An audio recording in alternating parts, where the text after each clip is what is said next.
Levites, and say to them, when you receive from the Israelites the tithe I give you as your inheritance, you must present 1/10 of that tithe as the Lord's offering.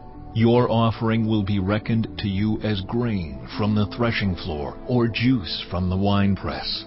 In this way you also will present an offering to the Lord from all the tithes you receive from the Israelites. From these tithes you must give the Lord's portion to Aaron the priest. You must present as the Lord's portion the best and holiest part of everything given to you. Say to the Levites, when you present the best part, it will be reckoned to you as the product of the threshing floor or the winepress. You and your households may eat the rest of it anywhere, for it is your wages for your work at the tent of meeting. By presenting the best part of it, you will not be guilty in this matter. Then you will not defile the holy offerings of the Israelites, and you will not die. Chapter 19. The Lord said to Moses and Aaron, This is a requirement of the law that the Lord has commanded. Tell the Israelites to bring you a red heifer without defect or blemish, and that has never been under a yoke. Give it to Eleazar the priest. It is to be taken outside the camp and slaughtered in his presence. Then Eleazar the priest is to take some of its blood on his finger and sprinkle it 7 times toward the front of the tent of meeting. While he watches, the heifer is to be burned, its hide, flesh, blood, and intestines. The priest is to take some cedar wood, hyssop, and scarlet wool and throw them onto the burning heifer. After that, the priest must wash his clothes and bathe himself with water. He may then come into the camp, but he will be ceremonially unclean till evening.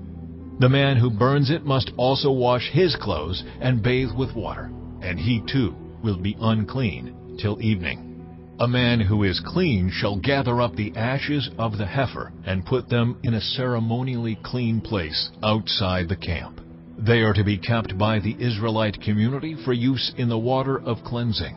It is for purification from sin. The man who gathers up the ashes of the heifer must also wash his clothes, and he too will be unclean till evening. This will be a lasting ordinance both for the Israelites and for the foreigners residing among them. Whoever touches a human corpse will be unclean for 7 days. They must purify themselves with the water on the 3rd day, and on the 7th day, then they will be clean.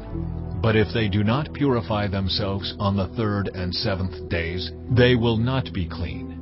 If they fail to purify themselves after touching a human corpse, they defile the Lord's tabernacle.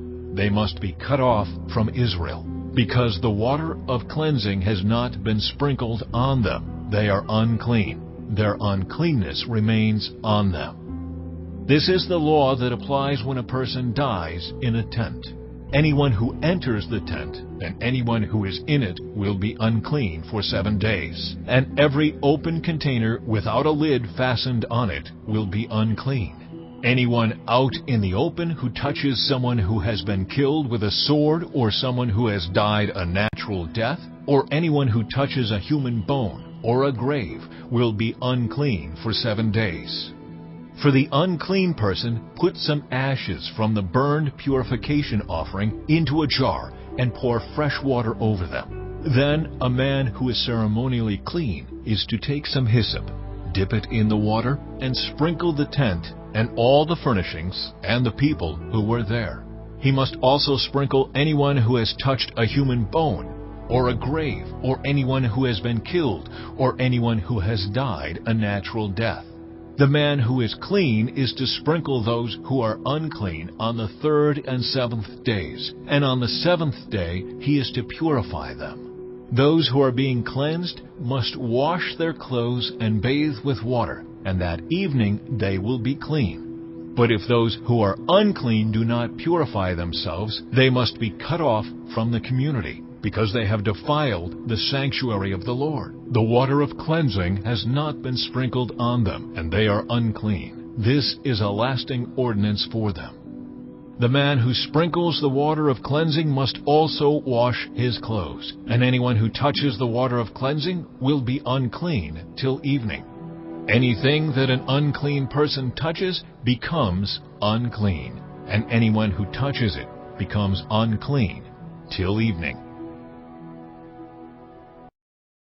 Chapter 20. In the first month, the whole Israelite community arrived at the desert of Zin, and they stayed at Kadesh. There Miriam died and was buried. Now there was no water for the community, and the people gathered in opposition to Moses and Aaron. They quarreled with Moses and said, "If only we had died when our brothers fell dead before the Lord. Why did you bring the Lord's community into this wilderness, that we and our livestock should die here? Why did you bring us up out of Egypt to this terrible place? It has no grain or figs, grapevines or pomegranates, and there is no water to drink." Moses and Aaron went from the assembly to the entrance to the tent of meeting and fell face down, and the glory of the Lord appeared to them. The Lord said to Moses, "Take the staff, and you and your brother Aaron gather the assembly together. Speak to that rock before their eyes, and it will pour out its water. You will bring water out of the rock for the community, so they and their livestock can drink." So Moses took the staff from the Lord's presence, just as he commanded him.